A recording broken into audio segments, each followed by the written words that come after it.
शरद द्विवेदी और हमारा आज का मुद्दा है कोरोना में बिजली बिल माफ करो ना। ये बड़ी मासूम सी फरमाइश है और ये उस सेगमेंट की तरफ से आती है जिसको जब हमारी राजनीतिक व्यवस्था में काबिज हमारे पॉलिटिशियन, हमारी सरकारें जब कोई सौंप देती हैं, जब उनको कोई छूट देती हैं, रियायत देती हैं, तो ये वर्ग बहुत प्रसन्न होता है। और अगर आपके बिजली के बिल 80 रुपये, 90 रुपये, 150 रुपये और बहुत हुआ तो 300 रुपये आए और उसके बाद अचानक आपका बिल 2000, 2500, 5800, ये तो घरेलू उपभोक्ताओं की बात हुई। और अगर आप कमर्शियल श्रेणी के उपभोक्ता हैं तो आपका बिल 2 लाख, 2.5 लाख, 3 लाख इस रेंज में आए तो आप चौंक जाते हैं और आप ये सवाल पूछने लगते हैं कि पहले तो ऐसा नहीं था। तो जवाब आता है कि पहले की सरकार थी, उसका दिल दरिया था, खजाना खुला था, सोच दृष्टि में कोई ऐसी चीज़ नहीं थी, लोक लुभावन नारे थे और उन नारों के तहत ऐसा किया गया। लेकिन वो आम आदमी कहता है साहब इससे तो हमारा भला हुआ था, और जो कमर्शियल उपभोक्ता हैं या इंडस्ट्रियलिस्ट हैं वो भी ये कहते हैं कि साहब इससे तो हमारा भला हुआ। यानी अगर आपने कोई वेलफेयर स्कीम, जिसको हम कहते हैं पत्रकारिता की ज़ुबान में एक जुमला है, कल्याणवाद की योजनाएं, पॉलिटिक्स ऑफ वेलफेयरिज्म, और पॉलिटिक्स ऑफ वेलफेयरिज्म के अच्छे और बुरे पहलुओं पर खूब बात हो सकती है, खूब सारी डिबेट हो सकती है। लेकिन इसका सबसे बड़ा जो चैलेंज है वो चैलेंज ये है सर कि जो भी सरकार, पिछली सरकार जिसने वेलफेयर स्कीम शुरू की है, उस सरकार की पिछली जो कल्याणवादी योजनाएं हैं वो बिल्कुल गले में लटके हुए ढोल की तरह हो जाती हैं कि आपको बजाना पड़ेगा, नहीं बजाएंगे तो जनता की तरफ से कठिनाइयां और चुनौतियों का सामना करना पड़ता है। बिजली की स्कीम हो या किसान कर्ज माफ़ी हो, लेकिन आज हम बिजली पर बात करेंगे। लेकिन बात करने के पहले कुछ राजनीतिक प्रतिक्रियाएं देखना बहुत ज़रूरी है सर, तो देख लीजिए। बिजली बिलों को लेकर हम शिवराज सरकार से कई बार मांग कर चुके हैं कि लॉकडाउन को देखते हुए प्रदेश की जनता का 3 महीने का बिजली बिल तत्काल माफ़ किया जावे।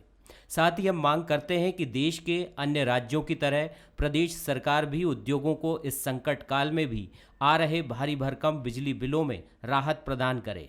लॉकडाउन की अवधि में करीब 60 दिन से उद्योग बंद पड़े हैं, फिर भी उन्हें लाखों के बिल थोपे जा रहे हैं। फिक्स चार्ज से लेकर न्यूनतम unit charge, line loss charge, विलंब चार्ज सहित अन्य चार्ज में लॉकडाउन की अवधि में सरकार छूट प्रदान करे, उन्हें राहत प्रदान करे।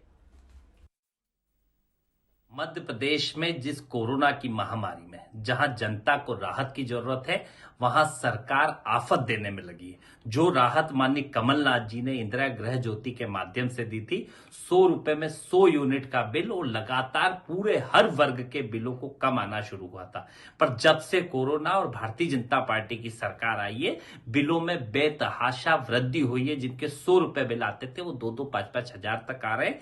मेरा आग्रह है सरकार से, और माननीय कमलनाथ जी ने आज सरकार से भी कहा है कि जनता को राहत दे, 3-3 महीने के बिल जनता के सरकार वहन करने का काम करे।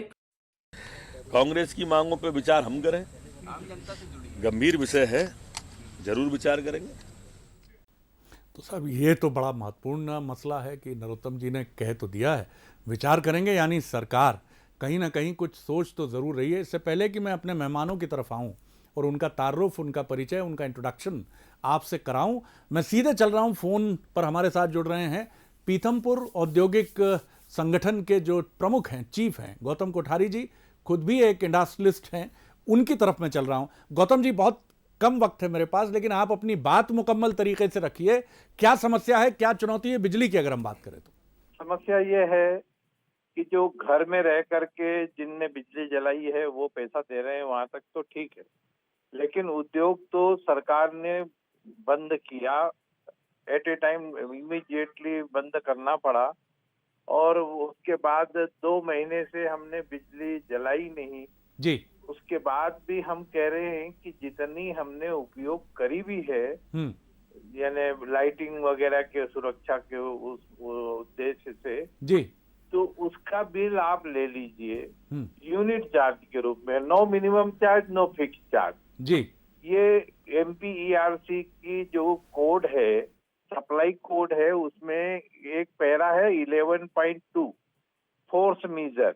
अगर ऐसी कोई स्थिति, महामारी या प्राकृतिक आपदा आती है तो उसको फोर्स मेजर क्लास में लेकर और उस पे न्यूनतम चार्ज और फिक्स चार्ज को छोड़ते हुए एक्चुअल बिजली खर्च पर पैसा लिया जाना चाहिए। और इसमें मैं ये भी बताना चाहूंगा कि जो एक्चुअल बिजली की जो दर भी है, यूनिट चार्ज जो है, वो 4 रुपए की बिजली हम 8 रुपए में लेते हैं ये, यानी अभी भी हम 4 की बिजली का 8 देने को तैयार है। लेकिन मिनिमम और फिक्स चार्ज के रूप में अगर ये जबरिया वसूली करना चाहते हैं तो इससे उद्योगों की बैलेंस शीट खराब होगी, उद्योगों की हालत खराब होगी और प्रदेश में कोठारी साहब मुझे ये बताइए, आपकी बातें रैशनल प्रतीत होती हैं, मुझे ये बताइए कि कितने के बिल मिले हैं? अगर एक का मैं एक औसत अंदाजा लगाना चाहूं उद्योगपतियों को। औसत अंदाजा तो ये है कि हजारों से लेके लाखों है, लाखों के बिल पीतमपुर में छोटे से लेकर के और बड़े बड़े उपभोक्ता है जिनका बिल 40-40, 50-50 लाख रुपया महीने का आता है। जी। तो ऐसे 40-50 लाख रुपए महीने का बिल अगर भरना पड़ गया तो कठिन है सर, कठिन रहा है, चलेंगे, कठिन रहा है सर, कठिन रहा है। मुश्किल सबसे बड़ी ये है कि अभी हमारी राह आसान नहीं हुई है, आने वाले 3-4 महीने हम बिजली जला नहीं पाएंगे। कतई नहीं, बिल्कुल सहमत हूं मैं। आपकी भावनाएं जरूर बंसल न्यूज के माध्यम से हम और खुद हमारे साथ बिजली पर काफी जानकारी रखने वाले पूर्व कैबिनेट मंत्री, सीनियर बीजेपी के लीडर और वरिष्ठ विधायक अजय बिश्नोई जी हैं, उनके जरिए ये बात सरकार तक जरूर पहुंचेगी। मैं बहुत शुक्रिया करता हूं और मैं और हम बंसल न्यूज़ ये समझता है कि पूरे मध्य प्रदेश के जो उद्योगपति हैं, छोटे बड़े मझोले, उन सब की यही मंशा होगी कि इन 60 दिनों में जबकि उत्पादन शून्य है तो फिर इतने भारी भरकम 40-40 लाख का बिजली का बिल अगर मिलेगा पिछले साल की इसी रीडिंग के आधार पर तो चुनौती होगी। चलिए मेहमानों से मिल लीजिए। हमारे साथ हैं 2 बिजली के एक्सपर्ट्स हमारे साथ हैं। अजय बिश्नोई जी जो बहुत ही एक विशेषज्ञता के साथ बिजली पर उनको मैंने उनके पहले विधायक के टर्म में मैंने देखा था और लेकिन इससे ये मत अंदाज़ा लगाइए कि मेरी उम्र बहुत अधिक है या अजय जी की उम्र बहुत अधिक है। हम लोग दोनों बहुत युवा हैं, ऐसा मानकर चलिए आप। वो हमारे साथ हैं और पूर्व ऊर्जा मंत्री प्रियव्रत सिंह जी हमारे साथ हैं, युवा हैं और बिजली पर अच्छा खासा उनका भी ज्ञान है और वो हमारे साथ रहेंगे। और वरिष्ठ पत्रकार और राजनीतिक विश्लेषक जगदीश द्विवेदी जी भी हमारे साथ हैं, उनका भी मैं स्वागत करता हूं अपने पूरे पैनल के साथ। अजय जी, पहली टिप्पणी आपकी इसलिए बनती है कि सारी पीड़ा तकलीफ आपने सुन ली, अब क्या कहेंगे आप? जी। अरे पहले कांग्रेस की टिप्पणी तो आ जाए। कांग्रेस क्या चाहती है? भाई प्रियव्रत जी जो है बड़े मधुर व्यक्ति है, बहुत अच्छे व्यक्ति है, बहुत, जरा उनकी टिप्पणी सुन लूँ फिर उसके बाद मेरे से कुछ कहलवाएंगे तो ठीक रहेगा। ये कोई रणनीति है तो प्रियव्रत जी आप इसको रिफ्यूज कर सकते हैं और अगर आप स्वीकार करें तो ठीक है। जी देखिए, इस पूरे डिबेट का पटाक्षेप एक शब्द में हो सकता है जी। मैं मानता हूं कि अजय बिश्नोई जी पूर्व मंत्री हैं अभी, पर मुझे लगता है कि हो सकता है ये सरकार जब भी विस्तार करे तो इनको मंत्री बनाए तो अब ये इस कार्यक्रम में कह दें कि सभी व्यापारियों का मिनिमम चार्ज माफ होगा, सभी इंडस्ट्रियलिस्ट का फिक्स चार्ज माफ होगा और इंदिरा गृह ज्योति योजना जैसे निरंतर चल रही थी, जैसे कमलनाथ जी की सरकार में चली और निरंतर 100 रुपया 100 यूनिट के बिल आए तो उसी रूप में आगे भी ये योजना को चलाते रहेंगे। तो मेरे हिसाब से इस पूरी जो अभी एक्सरसाइज हो रही है और जितने भी गलत बिजली के बिल पिछले 2 महीनों में जनता के बीच में दिए गए हैं, चाहे घरेलू उपभोक्ता हो, चाहे आपका इंडस्ट्रियलिस्ट हो, आपका व्यावसायिक कनेक्शनधारी हो, तो ये पूरा मामला यहीं पे समाप्त हो जाएगा। प्रियव्रत जी, बहुत दिल पर हाथ रखकर मुझे बताइए कि अगर आप ऊर्जा मंत्री होते इन परिस्थितियों में तो क्या फैसला होता है? देखिए राजनीति नहीं सर, मैं आग्रह करूंगा जो सच्ची बात है वो बताइए आप जी। मैं दिल पर हाथ रख के कहता हूं और मेरी बात से बिश्नोई जी भी इनकार नहीं करना चाहिए जहां तक मुझे लगता है, पर मुझे ये जरूर समझ में आ रहा है कि आज की कठिन परिस्थितियों में जो माननीय कमलनाथ जी ने मांग रखी वर्तमान सरकार से, और मैंने भी पत्र लिख के माननीय शिवराज सिंह चौहान साहब से अनुरोध किया कि मिनिमम चार्ज जो हमारे व्यावसायिक उपभोक्ताओं, क्योंकि सबके शोरूम बंद हैं, रेस्टोरेंट बंद हैं, होटल बंद हैं, ज्यादातर होटलों को क्वारंटाइन सेंटर्स बना दिया गया है जहां रेड जोन्स हैं, इंदौर में, जबलपुर जिस शहर से आदरणीय बिश्नोई जी आते हैं वहां पर भी, भोपाल में भी, तो ज्यादातर होटल्स को क्वारंटाइन सेंटर्स बना दिया गया है। वहां पे किसी भी किस्म का जो होटल के व्यवसायी है उनको लाभ नहीं मिल पा रहा है। अभी वो कोई चार्ज तो ले नहीं रहे हैं, अब वहां पे पेशेंट्स रुके हुए हैं, तो उनको वो हैं। हमारे जो और भी छोटे व्यवसायी हैं, जो अलग अलग धंधों में जो लोग लगे हैं, उनकी दुकानें बंद हैं अभी, उनके शोरूम्स बंद हैं, मॉल्स बंद हैं, सिनेमा हॉल्स बंद हैं। तो मिनिमम चार्ज तो वेव ऑफ होना ही चाहिए। और साथ साथ ही जो MSMEs हैं जी, खासकर जो small and medium scale industries हैं, उनके लिए लगातार प्रोडक्शन करने से ही उनको लाभ, उनको पैसा मिल पाता है। और अगर लगातार उनका प्रोडक्शन नहीं है, प्रोडक्शन ब्रेक हो गया है, बिल्कुल ठीक है, फैक्ट्रीज बंद है, उनको सैलरीज देनी है, तो ऐसी स्थिति में उनका भी फिक्स चार्ज माफ करने में सरकार का क्या बुरा है। अजय जी, अगर मैं पुरानी फिल्मों के अंदाज में कहूं, हिंदी फिल्मों के, तो विपक्ष के अहम इस टिप्पणी और तमाम गवाहों और बयानात को देखते हुए अब आपका स्टेटमेंट इस मंच के सामने बेहद महत्वपूर्ण हो जाता है। क्या कहेंगे सर? शरद जी, जी प्रीवत जी को नमस्कार कर रहा हूं जी, और प्रीवत जी ने जो बात कही है उसको वहीं से अपन पकड़ के आगे की शुरुआत कर रहा हूं। बिल्कुल, इन्होंने जो कहा कि माननीय कमलनाथ जी ने जो 100 रुपए में 100 यूनिट बिजली वाली सरल बिजली योजना चालू करी थी जी, वो ये सरकार चालू रखेगी, ऐसा वक्तव्य मैं दे दूं जी। पहली बात तो मैं कह दूं, इस तरीके के नीति संबंधी वक्तव्य जब ये ऊर्जा मंत्री स्वयं थे तब भी ये नहीं दे पाते थे। मैं तो आज की तारीख में मंत्री हूं नहीं, फिर भी मेरे से अपेक्षा कर रहे हैं, पर मैं जानकारी इनको देना चाहता हूं। हमारे यहाँ संबल योजना इनके आने के पहले भी चल रही थी और इनके जाने के बाद आज भी वर्तमान में लागू है, जिसमें हम 200 रुपए में 200 यूनिट बिजली देते हैं। और जितने कैडर इन्होंने तय किए थे उससे कहीं ज्यादा, कई गुना लोगों को हम 200 रुपए में 200 यूनिट बिजली दे रहे हैं, आज की तारीख में भी दे रहे हैं। तो जो एक गरीब वर्ग है, एक जो सामान्य वर्ग है, उस सामान्य वर्ग की बिजली की आवश्यकता को सरल और शब्दों में 200 रुपए में हम पूरा कर रहे हैं। उसमें कोई किंतु परंतु नहीं है कि 100 यूनिट का इतना और 150 यूनिट का इतना और 200 यूनिट का इतना, कोई नहीं। नाम की सरल थी, बड़ी कठिन बिजली योजना थी, एक बात। दूसरी बात मेरा कहना है कि जो भी हम सब्सिडी देने की घोषणाएं करते हैं और सब्सिडी किसानों को या सब्सिडी हम गरीबों को देते हैं सरल बिजली के नाम पे या संबल योजना के नाम पे, अंततः जवाबदारी सरकार की होती है कि उस योजना के तहत घोषित बिजली के कारण जो पैसा सब्सिडी के रूप में देना है वो सब्सिडी सरकारी खजाने से बिजली बोर्ड को देना चाहिए, क्योंकि बिजली बोर्ड को चलाए रखना भी सरकार की जवाबदारी है। मैं उस संदर्भ में बताना चाहता हूं कि पिछले समय में इन्होंने जितनी योजनाएं पिछले 1 साल में घोषित करी माननीय कमलनाथ जी ने, उन कमलनाथ जी की योजनाओं का लबोलवाब ये रहा है कि पिछले साल ये जो मध्य क्षेत्र है, मध्य क्षेत्र के ऊपर इनकी देनदारी 2000 करोड़ की थी। पूर्व क्षेत्र पर इनकी वजन देनदारी वहाँ पर भी 2000 करोड़ की है, और जो अपना पश्चिम क्षेत्र है वहाँ ये 2700 करोड़ की देनदारी छोड़ के गए हैं। यही इंदिरा गांधी योजना, पंप किसाई योजना या फ्री की बिजली योजना थी ना, इनकी देनदारी इनकी 7000 करोड़ की है। आपने यदि घोषणा की थी तो बिजली बोर्ड को दुबला क्यों किया, बुढ़ले को गरीब क्यों किया? आपकी नीयत कहीं वही तो नहीं थी कि जैसी दिग्विजय सिंह जी के राजकाज में अंधेरा हो गया था बिजली बोर्ड में, वैसा पूरे प्रदेश में अंधेरा हो गया था। आपके हाथों में बिजली बोर्ड रहता तो आने वाले समय में फिर हम मध्य प्रदेश को अंधकार में देखते। ये मैं कुछ उदाहरण बता रहा हूँ, ये उदाहरण अपने आप को स्पष्ट कर रहे हैं हम अपनी तरफ से। जो अब फिर दूसरी बात देखिए, अभी कोरोना काल को 2 महीने हुए हैं और कमलनाथ जी कह रहे हैं 3 महीने के बिजली के बिल माफ कर दो। बोलिए प्रीवत जी, कुछ ऐड ऑन करना चाह रहे हैं आपके अनुज? क्या है उसके पीछे? बोलिए। मैं मेरे बड़े भाई साहब को थोड़ी जानकारी में लाना चाह रहा था कि जो योजना हम चलाते थे उसका नाम इंदिरा गृह ज्योति योजना था। ये जो सरल योजना की आप बात कर रहे हैं, ये आपकी सरकार की योजना थी 2018 से पहले, जिसमें बिजली बिल माफ। चलिए एक टिप्पणी मैं जगदीश जी की ले लेता हूँ। प्रीव्रत जी, जगदीश जी की टिप्पणी लेता हूँ जी। शरद जी, मैं पूर्ण कर दूं, उसके बाद जगदीश मैं बिल्कुल। तो ये जो सरल बिजली बिल माफी योजना थी, ये शिवराज सिंह जी के पुराने कार्यकाल की योजना थी, और इसमें 3000 करोड़ रुपए के बिजली बिल वो माफ करके बिना बजट प्रावधान के हमारी सरकार को बजट प्रावधान करने के लिए छोड़ गए थे।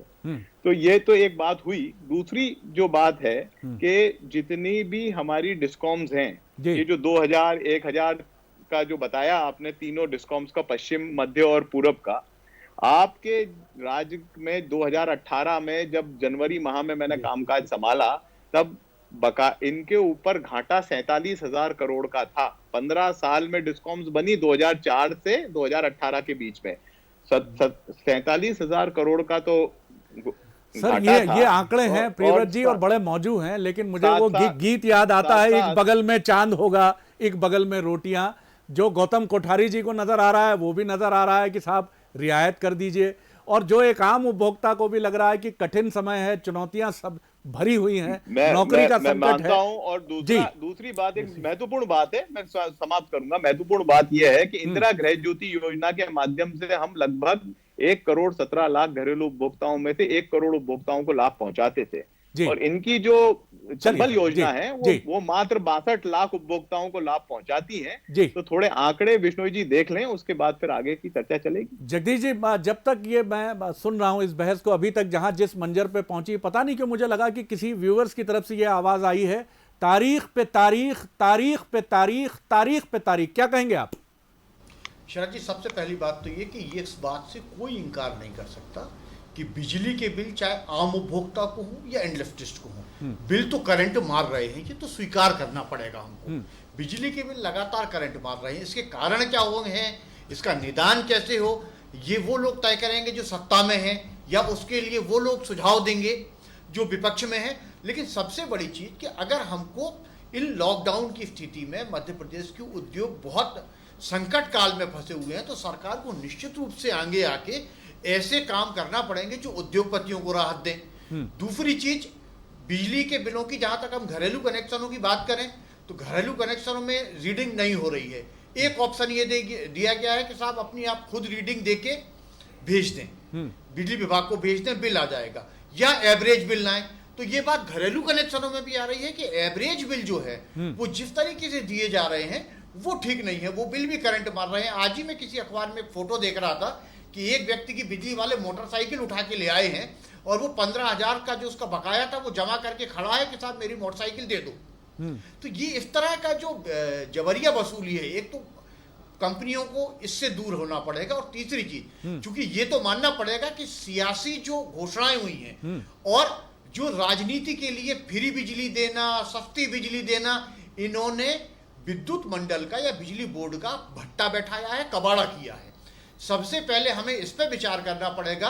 और तीसरी चीज, मंत्री प्रियव्रत सिंह जी भी बैठे हैं यहाँ पे, अजय बिश्नोई जी भी अच्छे जानकार हैं, लगातार लाइन लॉसेस कम करने की दिशा में जो काम होना था, मैं ये नहीं कह रहा हूं काम नहीं हुआ, काम हुआ है, लेकिन हम लाइन लॉस जो है वो जब तक लाइन लॉस को लगातार कम नहीं करेंगे, बिजली के घाटे से हम नहीं उबर पाएंगे। पिलफरेज नहीं रोका जाएगा जगदीश जी। ईमानदार उपभोक्ता बिल देता है, लेकिन जिन बस्तियों से वोट आते हैं उन बस्तियों के बिजली चाहे कटिया मार के ली जाए, चाहे किसी तरीके से ली जाए, उनको प्रणाम है जो लोग ये करते हैं, और हम उनकी आर्थिक स्थिति भी जानते हैं। लेकिन सर ये बड़े सवाल है जी, जो विद्युत मंडल चाहते भी कम नहीं कर पा रहा जी, ये बड़े सवाल हैं, ये बड़े सवाल हैं। अजय जी, कुछ आपसे रियायत की उम्मीद तो है कि कम से कम बात आप पहुंचाएं ऊंचे ओहदेदारों तक, और ये कहें कि साहब ये मंशा है, और आप बहुत संवेदनशील राजनेता के तौर पर अपनी पहचान रखते हैं। जी